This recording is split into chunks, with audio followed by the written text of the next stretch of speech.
তুহিনকে? এই যে ম্যাম আমি। আপনি আসুন। ম্যাডাম আমি সকাল 11টা থেকে এখানে বসে আছি, আর এখন 4টা বাজে। আর একটু অপেক্ষা করুন। কিন্তু ম্যাডাম। বললাম না অপেক্ষা করুন, ডেকে নিব। আপনি আসুন। আচ্ছা ম্যাডাম, আমি ওই ক্যান্ডিডেটকে সকাল থেকে দেখছি, আপনি ওনার ইন্টারভিউ কেন নিচ্ছেন না? ওর আবার কি ইন্টারভিউ নেব? একে তো একটা হাত নেই, তার উপর ও সব কাজ আমাকে করে দিতে হবে। একবার তাকিয়ে দেখো, ফাইল থেকে পেপারটাই বের করতে পারছে না, তাহলে আর কি ইন্টারভিউ নিব বলো? ম্যাডাম আপনারও ওনাকে একটা সুযোগ দেওয়া উচিত, একবার ইন্টারভিউ তো নিয়ে তো দেখেন। Relax, I will handle it. Salman, yes ma'am. আপনি আসুন। ম্যাডাম আমার ইন্টারভিউ কখন হবে? সবাই তো চলে গেল। সরি, আজকের ইন্টারভিউ হবে না, তুমি যেতে পারো। আরে কেমন কোডিং করছো তোমরা? এখন পর্যন্ত এত ছোট একটা প্রজেক্ট কমপ্লিট করতে পারলে না? শোনো, আমি কোনো এক্সকিউজ শুনতে চাই না। সন্ধ্যার মধ্যে এটা সলভ করা চাই। এক্সকিউজ মি স্যার, আমি কি আপনাকে সাহায্য করতে পারি? আমি একজন সফটওয়্যার ডেভেলপার। তুমি এখানে কি করছো? অ্যাকচুয়ালি স্যার আমি এখানে ইন্টারভিউ দিতে এসেছিলাম, আর আমি আপনার কথা শুনলাম, কোডিং এর ব্যাপারে কথা বলছিলেন, আর আমি আপনাকে সাহায্য করে দিতে পারবো। আচ্ছা ঠিক আছে, ভিতরে এসো।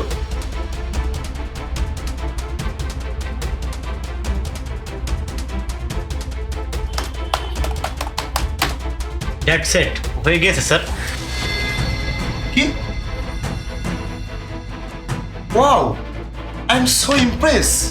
আমার পুরো টিম এটা এক সপ্তাহে সলভ করতে পারছিল না, আর তুমি মাত্র 10 মিনিটই করে ফেললে। Mind blowing.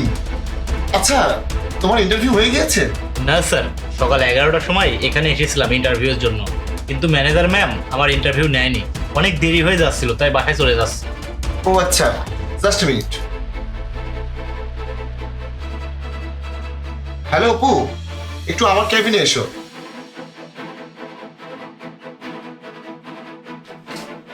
তুমি তুমি এখানে স্যারের কেবিনে কি করছো?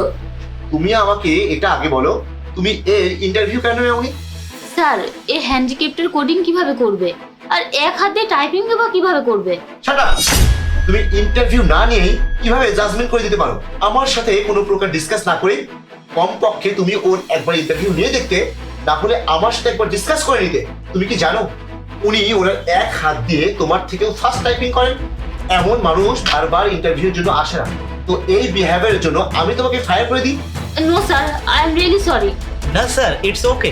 আমার মনে হয় না যে ম্যাডাম কখনো এমন কিছু করবে, বাদ দেন। আচ্ছা, তো তুমি এখানে কোন পোস্টের জন্য ইন্টারভিউ দিতে এসেছো? স্যার, জুনিয়র ডেভেলপমেন্টাল পোস্টে। ও আচ্ছা, তো আমি তোমাকে টেকটা লিড করার জন্য হায়ার করছি। কিন্তু স্যার, আমি তোমাকে যেটা বললাম সেটা করো, ওনাকে টেক লিড করার জন্য হায়ার করো। I am so proud of you. তোমার এই হাতের জন্য মনে হয় তোমাকে অনেক সমস্যায় পড়তে হয়েছে। তুমি তোমার এই এক হাত না থাকা সত্ত্বেও তুমি তোমার জীবনের সব গণ্ডির সাথে যুদ্ধ করে তোমার জীবনকে প্রতিষ্ঠিত করেছো। যেই কাজটা আমাদের টিম এক সপ্তাহ ধরেও করতে পারছিল না, তুমি সেটা 10 মিনিটে করে দেখিয়েছো। আমি অনেক অনেক ইমপ্রেস হয়েছি তোমার এই কাজে। Thank you sir. কাম, আমার সাথে আসুন। Tuhin, I am really sorry for my behaviour. Please আমাকে ক্ষমা করে দিও। It's okay ma'am. আমি শুধু আপনাকে একটা কথাই বলতে চাই, আপনি ভবিষ্যতে কাউকে আর এভাবে জাজ করবেন না। কাউকে জাজ করার আগে তার যোগ্যতাটাও একটু দেখে নেবেন। ইয়েস, ইউ আর রাইট, আর থ্যাংক ইউ সো মাচ আমাকে জীবনে নতুন একটা রূপ দেখানোর জন্য। It's okay ma'am. আসো, আমার সাথে আসো।